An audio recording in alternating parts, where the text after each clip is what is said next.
Hello everyone, welcome to Made Easy. Today here we are with Mr. Shivam Garg, who is got success in SSC JEE examination, and he is getting the opportunity in BRO department. It's not only one success what he has received. इनके अलावा भी इसके अलावा भी बहुत सारी success इनको मिली है. रिसेंटली इनका एचपीएससी ए का एग्जाम भी क्रैक हुआ है and you would like to join that also. और साथ ही साथ अभी एसएससी जेई भी क्लियर हो गया है और एसी भी इनके लाइनअप में है. बहुत बढ़िया शिवम गर्ग, आपसे बात करने में बहुत मजा आएगा. तो शिवम गर्ग अपनी जर्नी के बारे में बताइए. When you have came to Made Easy, आप कब आए थे मेड इजी, आपने कैसे स्टार्ट किया, किस लेवल पे स्टार्ट किया और किस तरह से आप पहुंचे. सबसे इंपॉर्टेंट बात ये भी आपके बारे में जानने को मिली मुझे कि आपने 2022 में ही बीटेक खत्म किया है एंड 2024. बहुत ज्यादा समय नहीं हुआ है और आपके पास में एक जेई की भी जॉब है और एक ए की भी जॉब है and it's going on right now, है ना. तो कैसा आपकी जर्नी रही, please tell me something. Good evening sir. Thank you sir for inviting me. Sir मैंने थैंक यू. बीटेक बीटेक 2022 में कंप्लीट किया था एनआईटी कुरुक्षेत्र से। उसके बाद जून में जैसे मेरा बीटेक कंप्लीट हुआ था, उसके बाद मैंने मेडिजी में एनरोलमेंट किया था। साकेत साकेत सेंटर में ऑफलाइन लिया था मैंने। अच्छा. सही वैसा था सर।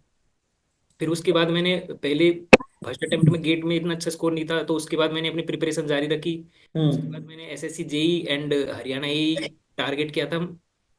तो हरियाणा यही जैसे हरियाणा यही की डेट नहीं आई थी, उससे पहले एसएससी जेई का प्री था। तो मैंने हम्म. प्री पे ही अपना फोकस रखा पहले कि जब हरियाणा यही का डेट आएगा उस पे तो हरियाणा यही को लिए फोकस करूंगा। तो एसएससी जेई में लाइक प्री में मैंने अपने रीजनिंग जीएस और टेक्निकल पार्ट आता अपने जैसे।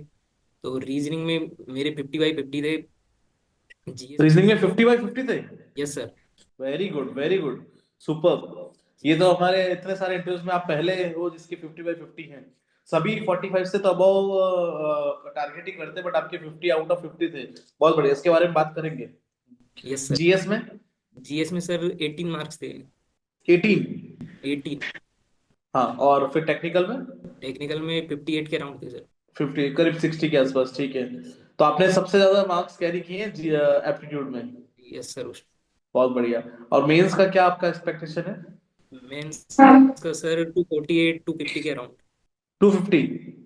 250 के अराउंड। हाँ, तो आपका ये थोड़ा सा प्री का टेक्निकल में थोड़ा सा लगेंगे रह गया. हाँ सर, टाइम मैनेजमेंट की थोड़ा हाँ, कमी। लेकिन अब इसमें बड़ा बड़ा ही इंटरेस्टिंग चीज आपसे बात करना होगा क्योंकि आपके जो मार्क्स हैं एप्टीट्यूड में. तो क्या लगता है आपको 50 आउट ऑफ 50 आया तो मतलब आपका बहुत ज्यादा प्रैक्टिस था एप्टीट्यूड का, टेक्निकल का कम था. तो आपने जैसे गेट के लिए आपने पढ़ाई किया, आपने ईएससी और गेट का बैच ज्वाइन किया, वहां पर आपने क्लास ली और उसके बाद आप शिफ्ट किए एसएससी जेई की प्रिपरेशन में. तो आपने वो शिफ्टिंग कैसे हुई आपकी, पहले तो मैं ये जानना चाहूंगा. और उसमें आपने जीएस के पोर्शन को कैसे आपने प्रिपेयर किया अलोंग विद योर टेक्निकल, और एप्टीट्यूड इस लेवल पे कैसे प्रिपेयर किया आपने कि आपके 50 आउट ऑफ 50 आ गए. सर गेट एग्जाम में मेरे 50 मार्क्स थे, 2000 रैंक बनी थी। तो हम्म. उसके लिए मैंने पीएसयू वगैरह के लिए लग गया था कि कॉल इतना आएगा नहीं। तो फिर मैंने हम्म. एसएससी जेई उस टाइम एग्जाम था, उससे एसएससी जेई और हरियाणा आई। तो एसएससी जेई के लिए मैं रीजनिंग रीजनिंग तो जैसे पहले कोटा वगैरह कोचिंग भी की थी सर जेई मेंस वगैरह के लिए। तो इंजीनियरिंग बैकग्राउंड है तो स्ट्रांग रहता है ये रीजनिंग। मैंने टेस्ट क्या नाम है। बिल्कुल, ये बात सबको सीखनी चाहिए कि हमारे पास में ये जो 50 नंबर का जो एक गेम है, ये हमारे पास में बहुत बड़ा एक बैकबोन की तरह काम करता है. क्योंकि यस। टेक्निकल 100 आउट ऑफ 100 आप अटेम्प्ट भी नहीं कर पाते हो with in the 120 minutes of the examination. 200 question attempt करने होते हैं, अटेम्प्ट में ही रह जाते हैं और उसके बाद भी कई सारे क्वेश्चन में कुछ ऑब्लिगेटी हो सकती है, हमें शायद याद ना आए. एप्टीट्यूड एक ऐसा पोर्शन है, रीजनिंग एप्टीट्यूड एक ऐसा पोर्शन है जो हमें पूरा 50 नंबर का आपको बैकबोन देता है. तो इसमें तो हमें सभी को मोर देन 45 तो टारगेट नहीं लाना ही चाहिए. टारगेट तो आप जैसे इन्होंने शिवम ने किया 50 आउट ऑफ 50 वैसा कीजिए, लेकिन 45 से ज्यादा तो हमें बिल्कुल लाना ही चाहिए इसके अंदर. फिर जीएस को कैसे आपने टेक केयर किया? जीएस के लिए सर मैंने साइंस एंड पॉलिटी किया था, बस सर टाइम नहीं था। साइंस मतलब फिजिक्स केमिस्ट्री और बायोलॉजी. गेट के बाद सर इतना टाइम नहीं था, 2 मंथ के बाद एग्जाम था सर। जून में जैसे 6 जून को एग्जाम था एसएससी जेई का। तो ये चीज कैसे किया आपने, साइंस और इसको कहाँ से कवर किया आपने, एनसीईआरटी कुछ पढ़ा या फिर कैसे कवर नहीं नहीं किया? सर, यूट्यूब वगैरह पे सर लेक्चर वगैरह देखते ऐसे। अच्छा, तो आपने बिल्कुल एक पीवाईक्यू और एक रैंडम लेक्चर से हो गया, तो आपके 18 नंबर आए इसके अंदर. Yes sir. ठीक है, आपने एप्टीट्यूड पूरा अच्छे से कवर किया. अच्छा, एप्टीट्यूड के लिए आपने for SSC JE targeted aptitude के जो क्वेश्चंस होते हैं, क्योंकि देखो गेट का जो एप्टीट्यूड वाला पोर्शन है वो थोड़ा अलग है. नो डाउट बेस तो सेम ही है लेकिन उसका अप्रोच अलग है, इसका अप्रोच अलग है. तो आपने कुछ प्रैक्टिस सेशंस लिए थे इसके? कुछ टॉपिक्स लाइक जैसे कि डाइस, पेपर कटिंग वगैरह कुछ टॉपिक्स आते हैं, तो सर यूट्यूब हम्म। वगैरह से प्रैक्टिस कर लिया था एंड टेस्ट दिए थे फुल लेंथ वाले, तो उनमें। तो मेडिसी का तो प्रैक्टिस सेशन हमने यूट्यूब पे चलाया था, वो सीबीटी वन वाला। यस। अच्छा, सीबीटी टू की प्रिपरेशन आपने कैसे की? सीबीटी टू के लिए सर जैसे कि ईएसी के एसेट्स एंड रीजन होते हैं क्वेश्चन, हम्म। वन लाइनर ऐसे ईएसी के, एंड गेट के सर 1 मार्क्स के क्वेश्चन थे। हम्म। फिर सर क्या नाम है, पेपर तो सर एक ही हुआ था। लेकिन ए एंड आर वाले क्वेश्चन तो इसमें नहीं पूछे जाते हैं, फिर ए एंड आर वाले क्वेश्चन को।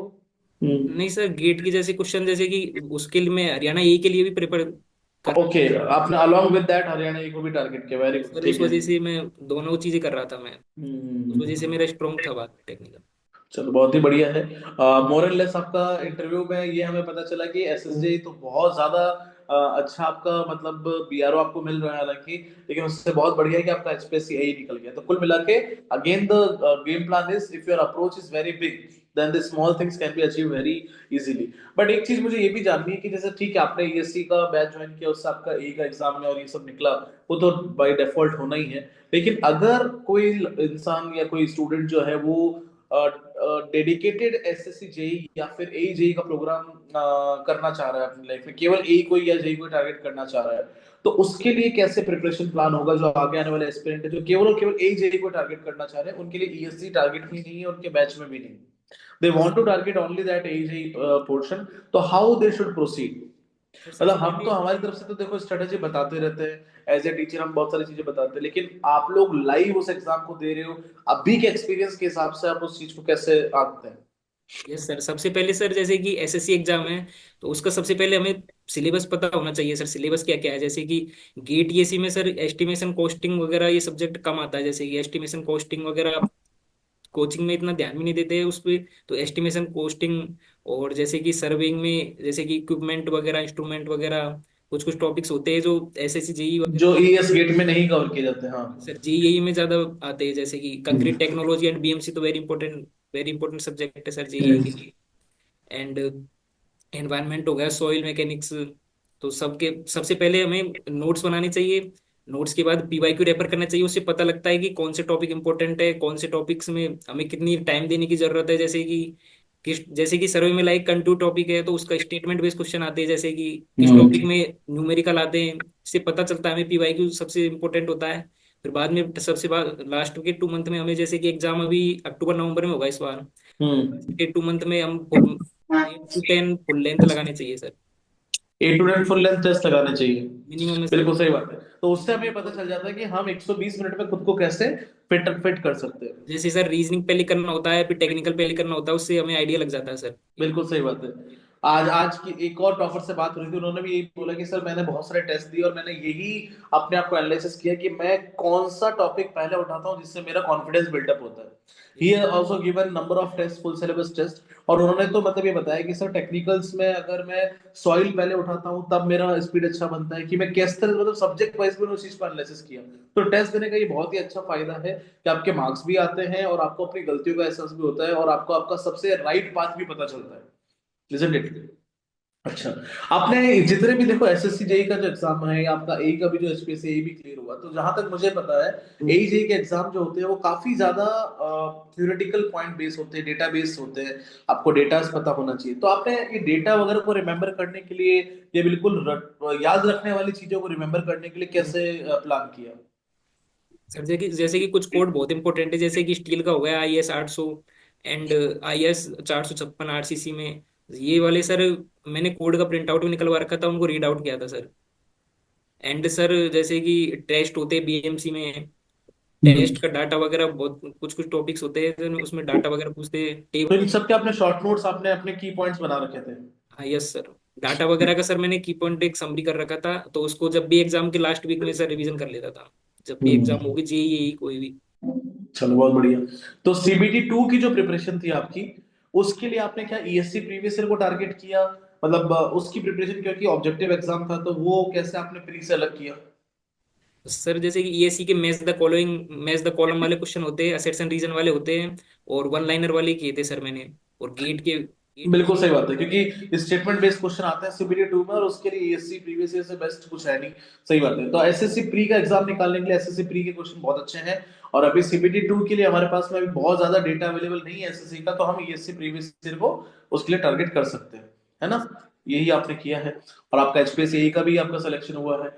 Many many congratulations Shivam thank for you. All of your success and many more to come. अभी आप वेट कर ही रहे हो और आप प्रिपरेशन कर रहे हो, हम चाहते हैं आप और प्रिपरेशन करते रहिए, और अगली बार टॉपर स्टॉक में हम एसएससी जेई के टॉपर स्टॉक में नहीं, हम ईएससी के टॉपर स्टॉक में मिलने की कोशिश यस करेंगे, सर, थैंक यू सर। है कि नहीं? Very good. Thank you so much Shivam for joining us, and thank you so much for sharing your experience and your preparation strategy. Thank you. Thank you so much sir.